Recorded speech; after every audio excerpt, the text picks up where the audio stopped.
such a sad love.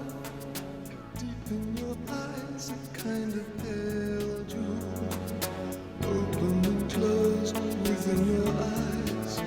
I'll place the sky within your eyes. There's such a full heart beating so fast in search of new dreams. A love that will last within your heart. I'll place the moon within your heart. As the pain sweeps through, makes no sense for you. Every thrill is gone, wasn't too much fun.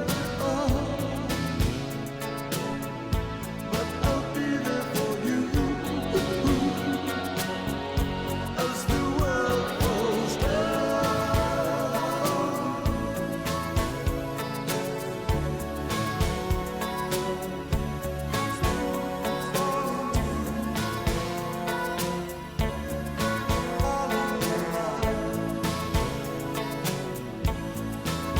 I'll paint your mornings of gold. I'll spend you Valentine evenings, though we're strangers to love. We're choosing the path between the stars. I'll live my love between the stars. As the pain sweeps through, makes no sense for you. Every thrill is gone, wasn't too much fun before. But I'll be there for you as the world falls down.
You remember the times you spent with her over the years.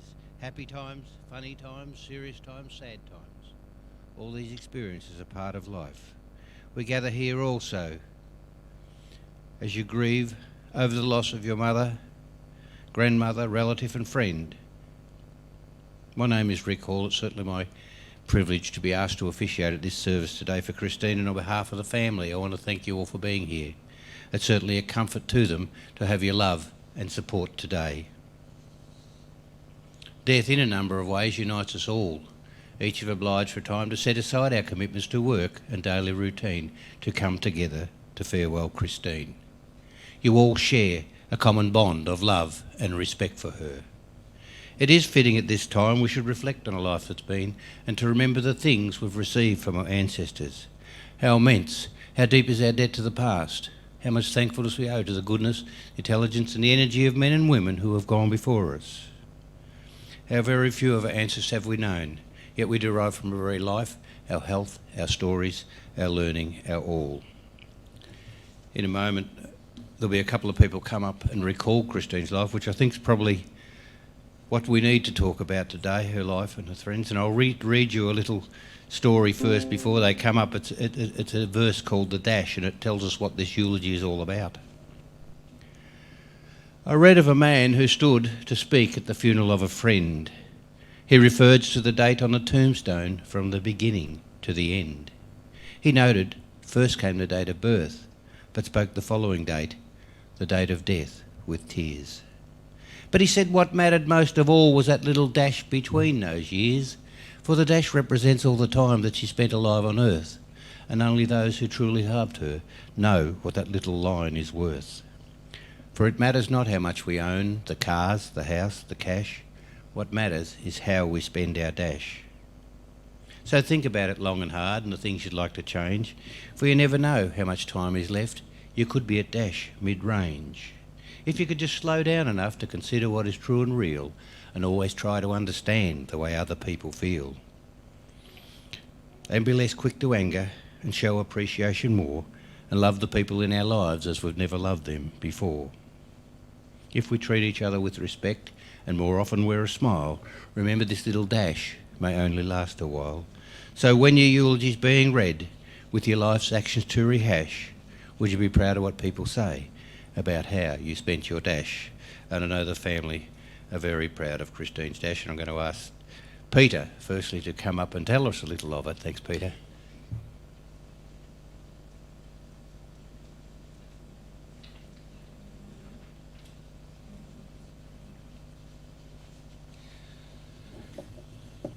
Thanks, Rick.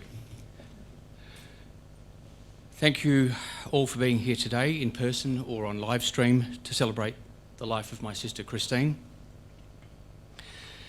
Christine was and is and always will be a beautiful person. She had her struggles, as we all do. She did the best she could, as we all do, with the love and support of her family. We are her family.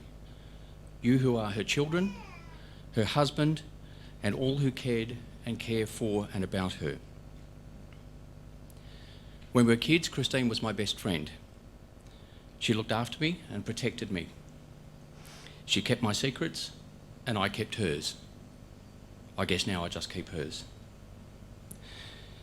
We had time apart. We were very close again together this year when our father was very ill. Christine was a mother of love. She loved her husband and her children dearly and deeply, and was dearly and deeply loved by them in return. She was a lady who loved to enjoy life as best she could, and she was a lady. She had a great care for people and family. Chris was born on November 3rd, 1953, the beloved first child of her dad, Jeffrey, and her mum, Lois Pamela. She was followed by Amanda Gay, then myself, and then Benny. Christine was fun and funny. She knew very early on how to say, if asked by anyone in authority, what her name was and where she resided. Chris went to school first in Croydon, where I followed in her footsteps, then in Nunawading. My teachers in Croydon knew her well and remembered her to me, often. She worked at various places, including Carlton United Breweries in Richmond and a pharmaceutical company whose name I cannot recall in East Croydon. In all her work, she devoted herself to all she did in life. Chris was honoured to marry Glenn and bring two lovely girls, Caitlin and Alison, into the world, having already been blessed with Ben and Talitha previously. Chris was always an avid reader and consumer of particularly science fiction books and TV shows, such as Star Trek. I was fortunate to share an interest with her in that. She also shared our family's love and interest in our common pursuits, including photography and music. We both appreciated Dad's music choices, which were mostly limited to the classical composers. We also shared our own selections, including Deep Purple, Moody Blues, Led Zeppelin, Black Sabbath, Pink Floyd, Cat Stevens and others, and would very often just sit and listen to whole LPs of these at a time, big black CDs. In fact, Chris introduced me to many of these artists. Christine was a brilliant, intelligent and clever sketch artist. Once, when I was maybe 8 or 10, I sketched an outline of a face and hair of a woman, but couldn't trust myself to draw in a face. It was amazing. Chris did it for me. I don't mean this unkindly in the least, but it was pretty much her own face. Most of Chris's female figures had her face. It was a fairly common practice in art circles. One of her favourite contemporary painters, Boris Vallejo, who created incredibly beautiful fantasy works, almost always used his own face for the male figures in his art. Other than the demons, but I'm not entirely sure about that either. I often thought that we might create children's books together, sharing the writing and Chris contributing the illustrations. Sadly, after the onset of her chronic fatigue battles, that possibility was never realised. As an anecdote, I can tell you about the time when my brother Benny and I were given scooters for Christmas, and later on, Chris, in her teens, co-opted one of our scooters to ride round to her friend's house at least a mile away in the middle of the night. Okay, that's a secret I've just given away. Sorry, Chris. She loved spending time with us, her siblings, and giving us her time. She was a very giving person. I remember her often going to a popular artist supply shop in Brunswick in her 20s, and I went with her a few times. There was also an antique shop nearby to the art store, and we would go in there and moon over some of the jewellery. One time, Christine and I went to an antique fair in the Windsor Hotel in Melbourne, and she spotted a magnificent moonstone scorpion brooch and fell in love with it immediately. I managed to send her on a little way from me, then doubled back to that stall and asked the owners to keep it for me and give me their contact details. Secretly, I paid it off over time and surprised her with it one day. I was so excited, as was she. Christmases were special to us too. As kids, we'd sneak out as early as 3 a.m. to see what was under the tree. It was a magical tradition, instigated by Chris, as I recall. And each of us had our own nameplate for our gifts. Our parents didn't have much money, but they always made sure that we knew that we were loved. As a particular Christmas anecdote, Chris and I annoyed the heck out of Mum and her husband Spence, and Glenn, Katie and Ali, and Tina's my son Cameron, and not to mention Tina herself, by sitting up all night, one Christmas Eve in the mid-90s, in the lounge room, becoming over-refreshed, watching a science fiction show, and just reflecting on our lives, the universe, and everything. Eventually we fell asleep, or unconscious. I played the fifth on that. And finally had to be rudely but most justifiably awakened after everyone, especially the kids, had waited so long and so patiently to open Santa's gifts. Sorry to Katie, Ali and Cam for that. 2020 hasn't been a kind year, but it's been a year about family, and we're also celebrating that today. The greatest way in which I believe we can honour Christine's life is to continue to live honourably, respectfully and kindly ourselves, and to keep her alive in our hearts and in our memories and in our thoughts. Thank you. Rick. Well written and well said. A wonderful tribute to your sister, Peter. And now I'm going to ask the daughters, Alison and Caitlin, to come up here and just elaborate a little more on that. Thank you.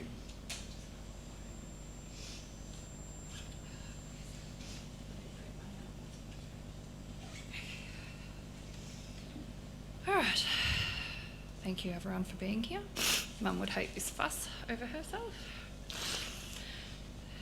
Okay, let me just... Nice and unprepared. Okay. Alright. Please excuse me if I need to pause to have a moment. Like now. I'm Alison, her youngest child, and this is my sister Caitlin, and we are very much big contenders for her grey hairs, which she didn't mind. She wanted to become grey.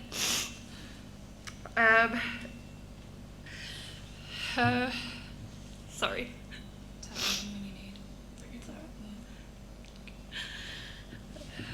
Mum was an incredibly intelligent woman that I could go on and on about for 1,000 Sundays. Her life was filled to the brim with experience, and her stories were always so welcomed by my sister and I. But most of all, sorry, I can't even see. She was an exceptional mother. I remember when I was around 15, I told her how I had no interest in ever getting married or to become a mum, both to which I have. I was astonished when she told me that she too had felt that she wanted none of those things for herself. When she first became a mother, she believed she didn't fit the role and felt as though she never would. To me, she fit that role perfectly, and any kid that grew up around our household would surely agree. She was a mother to not just her own kids, but to any others that wandered through our front door, forever greeted with a platter or an afternoon cake of some sort. No one ever would go hungry, that's for sure. She taught me that good things come to not only those who wait, but for those that work for it. She was never one to sugarcoat life. The ups and downs were all things that were meant to be there to help shape us, and I thank her every day for allowing herself to be so real with us growing up. She truly was a guide for me, and now I must go on with life, remembering all the amazing advice she gave and guide myself with the help of her journals, thankfully. One of the sucky things about growing up with a sick mum, was I knew that sooner rather than later, I would be standing up here doing something no one ever prepares for. And that's to say goodbye to their mum. As Mum was so ill towards the end of her life, she spent a lot of time doing hospital stays. This makes it so hard to believe that she is in fact truly gone, for she would always return with that smile on her face and big hugs and kisses for all, and a tin of food for her cats in her hand. This time, there will be no smile, there will be no kisses, only memories of the one who was the backbone of our family, the one that put everyone before herself, and the one that was, in life and in death, a true angel. Thank you. Did you want me to mention the wake? Yeah. Oh yeah, can you? For anyone who is wondering about the wake, we've held it off for now for COVID, but it should be sometime after the New Year's if we all want to attend. There'll be news, we'll update you all. Thank you.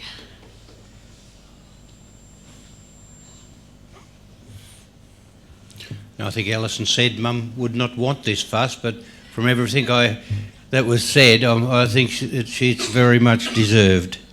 And now, you've heard a lot of memories, and we're going to bring back a few more with the photos the family have put together, which we'll put up in a moment. Some of these may make you a little sad, but I hope some of them bring a smile to your face.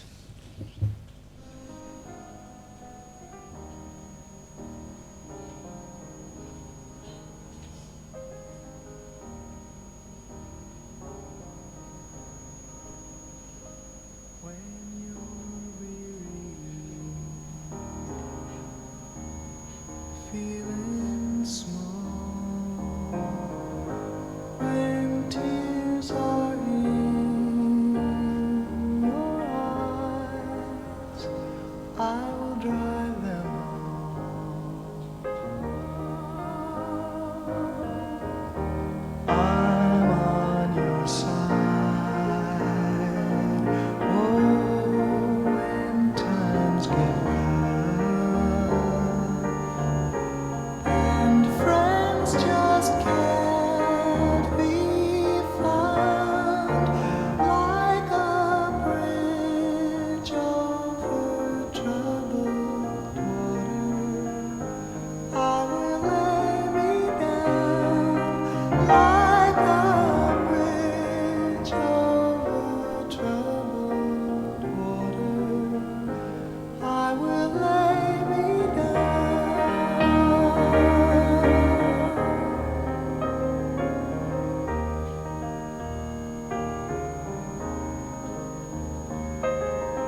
Sail on, silver girl, sail on by.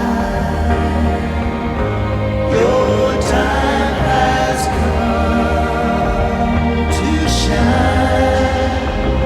All your dreams are on their way. See how they shine. Oh, if you need a friend, I'm sailing right behind, like a bridge over troubled water. I will ease your mind, like a bridge over troubled water. I will ease your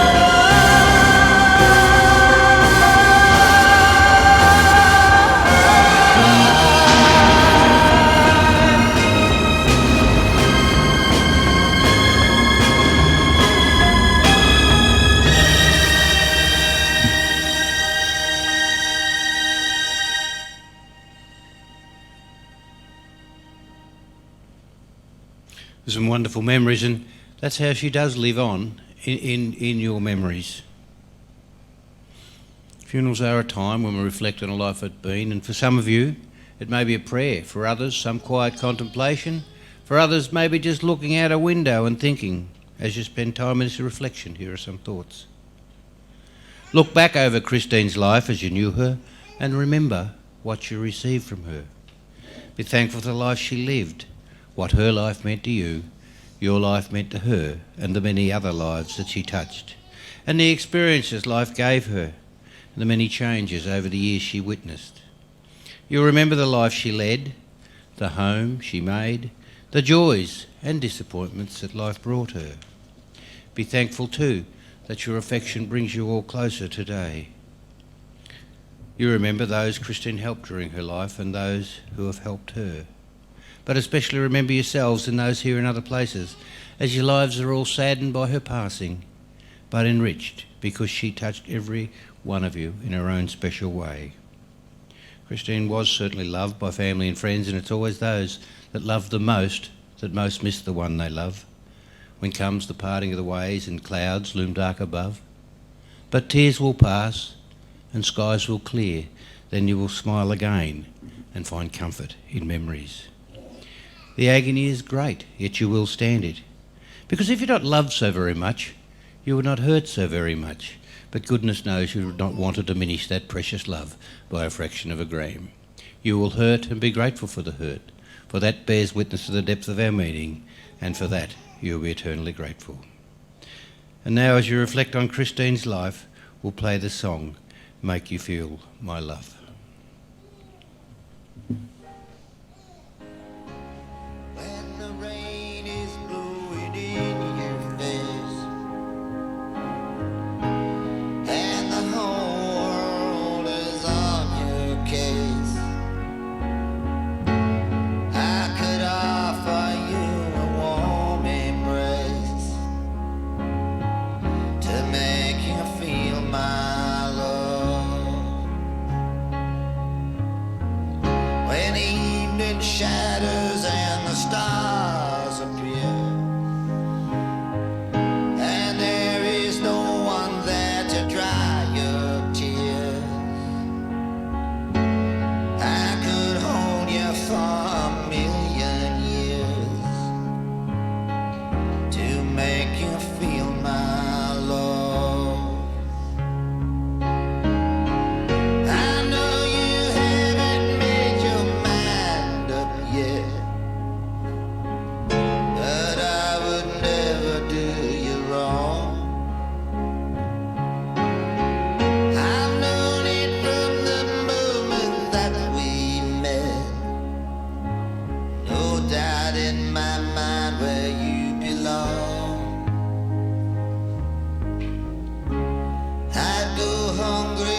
As we say our last goodbyes to the earthly remains of Christine Pamela Faul, let us be grateful for the impact of her life on yours. Each remember the times you had with Christine, times you may have even struggled and searched with her. But collectively you remember her for her love for you, your love for her, and her undoubted love of life. Each is obliged to listen carefully to the voice of death, but when death speaks to us, it doesn't say fear me or wonder at me or understand me, but death does say think of life and living, think of the wonderful privilege of life, and let us be thankful. Tenderly and reverently, we commit the body of Christine to be cremated, grateful for a life that has been lived and for all that her life has meant. You are glad that Christine lived, that you saw her face and felt the pressure of her hand. You cherish the memory of her words, her deeds and her character. Above all, you cherish her friendship and love. We leave the memory of Christine in peace, with enduring love and respect. We bid her farewell. May you find richness and examples in your memories of Christine. May you find strength and support in your love for one another. And may you all find peace in your hearts. Ladies and gentlemen, I'm now going to thank you all again on behalf of the family for being here to share with them today. And I'm going to play the last song chosen by the family, Stairway to Heaven. And during that period, I'll ask you to come up, if you wish, to place a petal on the casket to say your goodbyes. Thank you.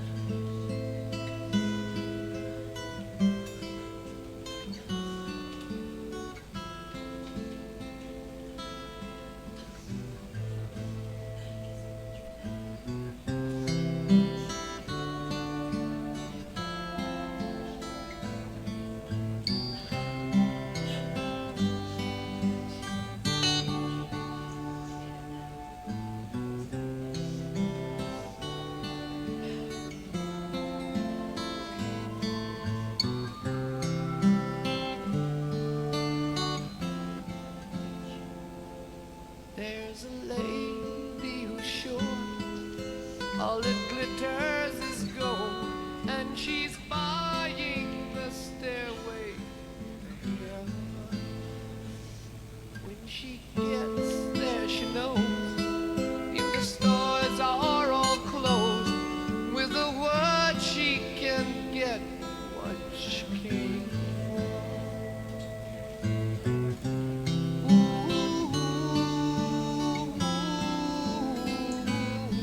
She's buying a stairway to heaven. There's a sign on the wall, but she wants to be sure, 'cause you know sometimes words have two meanings. In a tree by the brook, there's a songbird who sings. Sometimes